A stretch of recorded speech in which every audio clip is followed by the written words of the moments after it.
ఎందుకంటే తిరుమలలో ఎప్పుడూ కూడా ఇలాంటి ఘోరమైన దుర్ఘటన జరగలేదు. చంద్రబాబు నాయుడు ఏ ముహూర్తాన ముఖ్యమంత్రి అయ్యాడో ఈ టీటీడీ అలాగే వెంకటేశ్వర స్వామి పరువు ప్రతిష్ట దిగజారిపోయేలాగా ప్రతి ఒక్క కార్యక్రమం చేయటం మనం కళ్ళారా చూస్తున్నాం. నిజంగా ఈరోజు ఎంత బాధాకరం అంటే ఈ చంద్రబాబు నాయుడు తన మనుషుల్ని టీటీడీలోను తిరుపతిలో పెట్టుకొని ఈరోజు 6 మందిని బలి తీసుకుంటే ఇంతవరకు ఒక్కరి మీద కూడా కేసు పెట్టలేదు, వాళ్ళని కాపాడాలన్న ప్రయత్నం చేస్తున్నాడు అంటే ఈయనకి హిందువులంటే గౌరవం లేదా? ఈయనకి భక్తులంటే గౌరవం లేదా? వాళ్ళ ప్రాణాలకి విలువ లేదా? ఎంత సిగ్గుచేటో ఒకసారి మీరు ఆలోచించండి. ఈరోజు చంద్రబాబు నాయుడు తనకి రోజు భజన చేసే నాయుడు గారినేమో టీటీడీ చైర్మన్ చేసుకున్నాడు. తన గత ఓఎస్డి వెంకయ్య చౌదరినేమో అడిషనల్ ఈఓగా పెట్టాడు. మళ్ళీ జేఈఓగా కూడా పోస్ట్ ఇచ్చాడు. జేఈఓ అనేది ఒక సీనియరు అనుభవం ఉన్న వ్యక్తికి ఇవ్వాల్సిన పోస్టుని ఏ అనుభవం లేనివాడు, భక్తి లేనివాడు, భక్తుల మీద ప్రేమ అభిమానం లేనివాడికి ఇచ్చాడు అంటే దానికి కారణం వెంకయ్య చౌదరి అవటమేనా అని నేను అడుగుతున్నా. ఇక ఎస్పీగా సుబ్బారాయుడు గారు తన దగ్గర సెక్యూరిటీ ఆఫీసర్గా పనిచేసిన వాడిని తిరుపతి తీసుకొచ్చి ఎస్పీగా పెట్టాడు. ఇలా నీకు సేవ చేసే వాళ్ళని పెట్టుకొని భక్తులకి సేవ చేయాలన్న ఆలోచన వాళ్ళకి లేకుండా చేసి ఈరోజు 6 మంది చనిపోవటానికి 60 మంది గాయపడటానికి కారణమైన వాళ్ళని ఇంతవరకు కేసు పెట్టకుండా కాపాడాలన్న ప్రయత్నం చేస్తుంటే చంద్రబాబు నాయుడిని ఏమనాలో ఒకసారి మీ అందరూ కూడా ఆలోచించుకోవాలి. ఎందుకంటే దీంట్లో వీళ్ళందరితో పాటు మొదటి ముద్దాయిగా చంద్రబాబు నాయుడు గారిని పెట్టాలి. ఎందుకంటే ఒక పక్క మోడీ గారి మీటింగ్ జరుగుతుంది, దానికి ఉన్న పోలీసులంతా అటుపోయారు. ఇక చిత్తూరు తిరుపతి జిల్లా పోలీసులనైనా ఈ టోకన్ల దగ్గర పెట్టి ఒక 3 రోజులు ముందుగానే టోకన్లు ఇచ్చి వాళ్ళకి సేఫ్టీగా పంపించుంటే ఈరోజు ఈ దుర్ఘటన జరిగి ఉండేది కాదు. కానీ 9వ తేదీ టోకన్లు ఇస్తామని చెప్పి అది 8వ తేదీ సాయంత్రానికే ప్రీపోన్ చేసి 6, 7, 8 చంద్రబాబు నాయుడు కుప్పంలో కూర్చొని ప్రోగ్రాం చేసుకుంటూ పోలీసుల్ని అధికారుల్ని తన చుట్టూ తిప్పుకొని వాళ్ళని పని చేయకుండా చేసి 6 మందిని చంపేసి ఇప్పుడు అధికారుల తప్పిదమంటే ఇది తప్పించుకోవడం కాదా? ఇది ముమ్మాటికి చంద్రబాబు నాయుడు ఆయన ప్రభుత్వం చేసిన హత్యే. ఆయన ఏం ప్రోగ్రాం చేశారో మీ అందరికీ తెలుసా? ఒకసారి చూడండి. 6, 7, 8వ తేదీ చేసిన ప్రోగ్రాంలు స్వర్ణ కుప్పం అంట, కుప్పం విజన్ 2029 అంట. 30 ఏళ్లకు పైగా కుప్పానికి ఎమ్మెల్యేగా ఉన్నావు, మూడు సార్లు ఆల్రెడీ ముఖ్యమంత్రిగా చేశావు.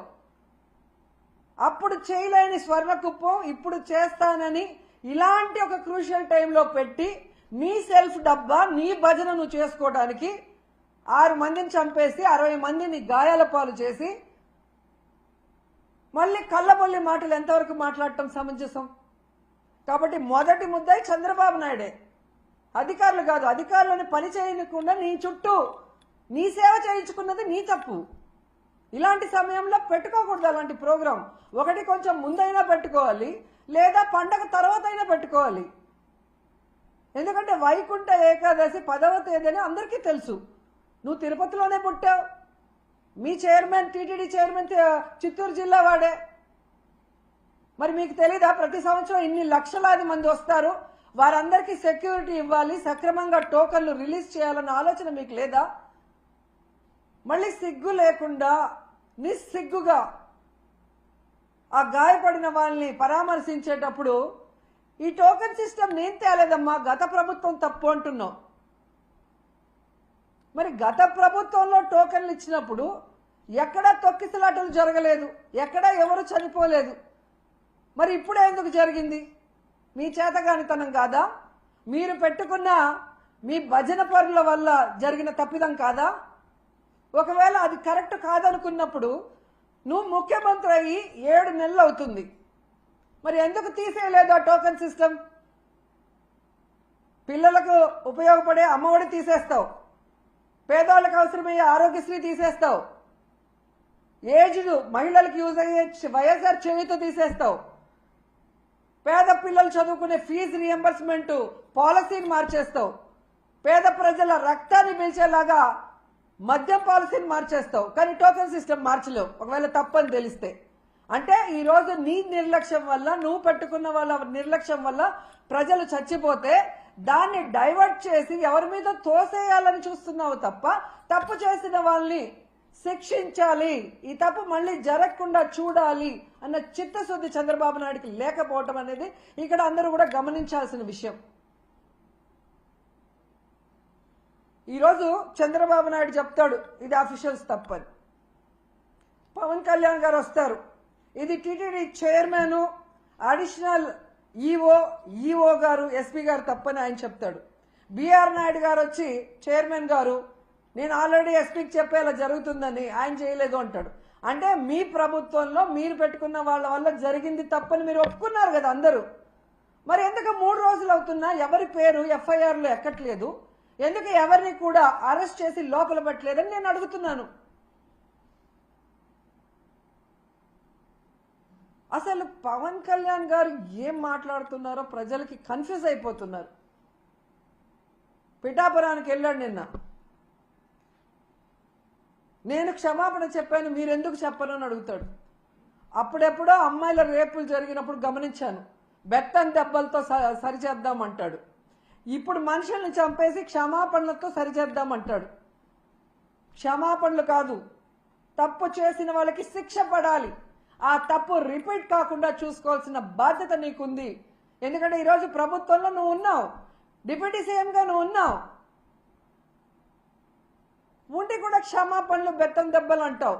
మొన్న ఈ మధ్య కడపకు వచ్చినప్పుడేమో ఎవడు తప్పు చేసినా నేను ఒప్పుకోను, తాట తీస్తా, తోలు తీస్తా, అంతు చూస్తా అని మాట్లాడావు.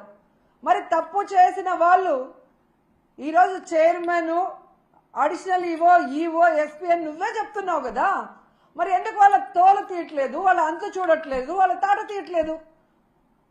మళ్ళీ పెద్ద పెద్ద డైలాగులు చెప్తున్నారు. నిన్న మీటింగ్లో నేను పిఠాపురంలోనే అనుకుంటా, కులం పేరుతో ఎవరైనా తప్పించుకోవాలని చూస్తే నేను చూస్తూ ఊరుకోను అన్నాడు. మరి ఈరోజు బిఆర్ నాయుడు గారిని, వెంకయ్య చౌదరి గారిని, సుబ్బారాయుడు గారిని శిక్షించడానికి ఏ కులం చూసి నువ్వు భయపడి ఆగిపోతున్నావు అని అడుగుతున్నా. నీ పక్కన నిన్న పిఠాపురంలో ఉన్నాడు పంతం నానాజీ, ఒక డాక్టర్ కమ్ ప్రొఫెసర్ అయిన ఒక ఎస్సీ మేధావిని గూబ పగలగొడితే నీ కులమని ఆపేస్తావా శిక్షించకుండా, కేసు పెట్టకుండా? మళ్ళీ పెద్ద పెద్ద డైలాగు, కులం చూసి నేను భయపడను అని. ఆ రోజేమో జరగని తప్పును జరిగినట్టుగా లడ్డూలో కల్తీ జరిగిందని కాషాయ వస్త్రాలు వేసుకొని తిరుపతిలో నానా హడావిడి చేశారు. ఈ రోజేమో తప్పించుకొని తిరుగుతూ క్షమాపణ చెప్తే చాలంటారు. మీ ద్వంద్వ వైఖరి చూస్తున్నారు.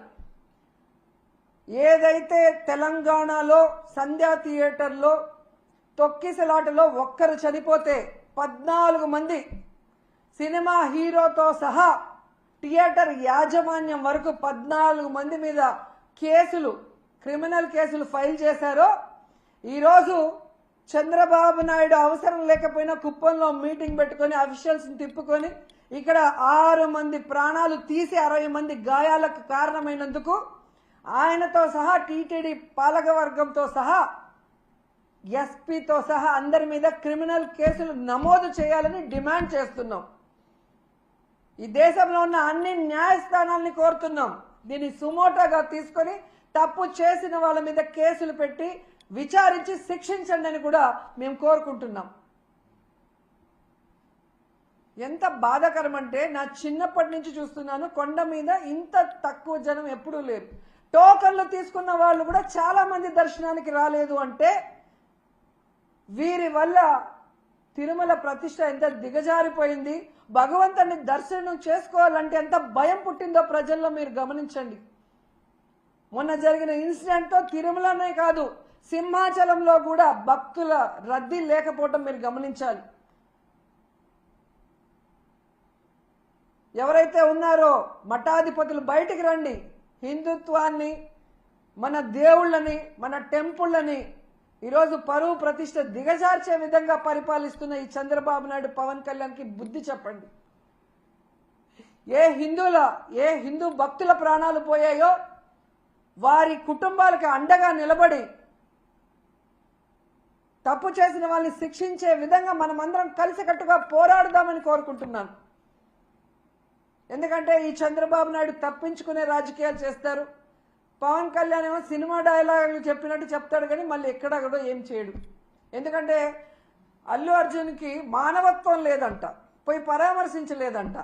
మరి నీ అభిమానులు నీ కోసం గేమ్ చేంజర్ ప్రీ రిలీజ్ ఈవెంట్కి వచ్చి 2 చనిపోతే మణికంఠ చరణ్ అని ఇన్ని రోజులు అవుతున్నా ఒక్కరి మీద కేసు లేదు, ఒక్కరిని అరెస్ట్ చేయలేదు. నిన్న నువ్వు పిఠాపురానికి వెళ్ళి ఆ కుటుంబాన్ని పిలిపించి కూడా వాళ్ళని కలవకుండా, వాళ్ళని పరామర్శించకుండా వాళ్ళని అవమానించావు. మరి నీకు మానవత్వం ఉందా అని నేను ప్రశ్నిస్తున్నా. సో ఇప్పటికైనా పాలక మండలి, ముఖ్యమంత్రి, డిప్యూటీ సీఎం ఎవరికి వాళ్ళు తప్పించుకొని ఈ కేసుని పక్కదారి పట్టించి కేసు క్లోజ్ చేయాలనుకుంటే మాత్రం మేము ఒప్పుకునేది లేదు. ఆ కుటుంబాలకి మేము అండగా నిలబడతాం. ఆ కుటుంబాలకి న్యాయం జరిగేంత వరకు పోరాడతాం. అటు న్యాయపరంగా పోరాడతాం, ఇటు ప్రజలకి అండగా నిలబడి కూడా పోరాడతామని కూడా ఈ సందర్భంగా తెలియజేసుకుంటున్నాం. ఇక మన చిన్నమ్మ గురించి చెప్పుకోవాలి ముఖ్యంగా.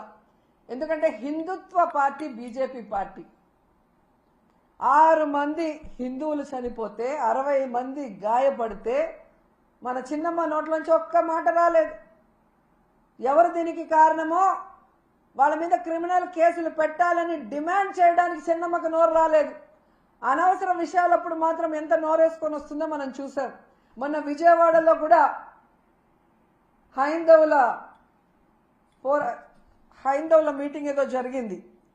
అక్కడికి కూడా వెళ్ళి మన చిన్నమ్మ ఏ విధంగా పెద్ద పెద్ద మాటలు మాట్లాడిందో మనం చూసాం. మరి హిందువులు చనిపోతే హిందూ భక్తులకి వాళ్ళ ప్రాణాలకి విలువ లేదా చిన్నమ్మ? పురంధేశ్వరి గారు డిమాండ్ చేయరా? మోడీ గారికి చెప్పండి, ఎవరు తప్పు చేశారో వాళ్ళ మీద క్రిమినల్ కేసులు పెట్టి లోపలేయమని చెప్పండి. ఇక నీతిమాలిన రాజకీయాలకి తెలుగుదేశం పార్టీలో పరాకాష్ట ఏంటంటే ఎండోమెంట్ మినిస్టర్ చేసిన తప్పుకి క్షమాపణ అడగడు, తనని శిక్షించమని అడగడు. దాన్ని వైఎస్ఆర్సీపీ మీద తోసేయడానికి ఎంత దిగజారిపోవాలో అంత దిగజారిపోయాడో ఆనం రామనారాయణ గారు. జగన్మోహన్ రెడ్డి గారంట చంద్రబాబు నాయుడిని, ఈ ప్రభుత్వాన్ని తిట్టడానికి డబ్బులు ఇచ్చాడంట. మరి జగన్మోహన్ రెడ్డి గారు హాస్పిటల్కి రాకముందే ఏబిఎన్లో మీ క్లోజ్ ఫ్రెండ్ రాధాకృష్ణ గారు ఆయన ఛానల్లోనే ఎన్ని బూతులు తిట్టారు ఈ ప్రభుత్వాన్ని, ఈ పాలక మండలిని మీరు చూడలేదా? రాధాకృష్ణ గారికి మేము డబ్బులు ఇస్తే తిట్టారా మీ ప్రభుత్వాన్ని? మిమ్మల్ని ఎన్టీవీలో ఎంత ఘోరంగా తిట్టారు. ఈ ప్రభుత్వం చేసిన ఏర్పాట్లు కానీ ప్రజల ప్రాణాలు ఎలా తీశారన్న విషయాన్ని. మరి ఎన్టీవీ వాళ్ళకి మేము డబ్బులు ఇస్తే మిమ్మల్ని తిట్టారా? ఇక మీ పసుపు ఛానల్ ఈటీవీ, మరి రామోజీ గారి అబ్బాయి కూడా ఈరోజు ఈ ఎండోమెంట్, పాలక మండలి, అలాగే ఈ ప్రభుత్వం వల్ల భక్తులు ఎంత నరకయాతన పడ్డారో కళ్ళారా కనిపించేలాగా చూపించారు కదా. వాళ్ళు కూడా మా దగ్గర డబ్బులు తీసుకొని మిమ్మల్ని తిట్టారా? పవన్ కళ్యాణ్ గారు నిన్న పిఠాపురంలో చెప్పారు కదా, ఆ భక్తుల దగ్గరికి వెళ్ళి దెబ్బలు తగిలిన వాళ్ళ దగ్గరికి వెళ్తే వాళ్ళు పడిన బాధ చూస్తే నేను కరిగిపోయాను, నా కళ్ళ నిండా నీళ్లు వచ్చాయని చెప్పారు. ఆయన కూడా మేము డబ్బులు ఇచ్చి మాట్లాడమన్నామా? ఏం మాట్లాడుతున్నారు ఆనం రామనారాయణ గారు? మీ సీనియారిటీ ఎంత? ఆ సీనియారిటీతో మీరు ఇక్కడికి వచ్చి కూర్చొని భక్తులకు అన్ని సౌకర్యాలు కల్పించి సేఫ్గా వాళ్ళకి దర్శనం చేసి పంపించాల్సింది పోయి ఇంత దిగజారుడుతనంగా మీరు మాట్లాడటం నిజంగా సిగ్గుచేటని కూడా ఈ సందర్భంగా తెలియజేసుకుంటున్నా. వచ్చిన వాళ్ళని పొద్దున్న నుంచి రాత్రి వరకు ఎండల్లో పార్కుల్లో తోసేసి మంచినీళ్ళు లేవు, చిన్నపిల్లలకి పాలు లేవు, ముసలోళ్ళకి భోజనాలు లేవు. టోటల్ ఫెయిల్యూర్ మీ ప్రభుత్వం. మీరు ఇంకా ఎవరి మీదో చెప్పి తప్పించుకోవాలి అనుకుంటే ప్రజలే మీకు బడిత పూజ చేస్తారని కూడా ఈ సందర్భంగా తెలియజేసుకుంటున్నాను. అండ్ మళ్ళీ నేను కోరుకునేది ఒక్కటే, న్యాయస్థానాలు దీన్ని సుమోటోగా తీసుకొని ఈ 6 మంది మరణానికి కారణమైన వాళ్ళ మీద క్రిమినల్ కేసులు పెట్టి శిక్షించాలి. మళ్ళీ ఇది పునరావృతం కాకుండా చూడాలి. తిరుమల ప్రతిష్ట పరువు దిగజార్చకుండా కాపాడుకోవాల్సిన బాధ్యత అందరి మీద ఉందని కూడా కోరుకుంటున్నాను.